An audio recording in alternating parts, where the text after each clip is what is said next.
1. Digging. Excavators are designed to dig holes, trenches, and foundations using their boom, stick, and bucket.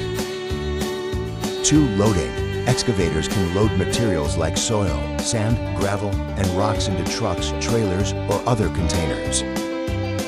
3. Breaking. Excavators can be equipped with hydraulic breakers or hammers to break up concrete, rocks, and other hard materials.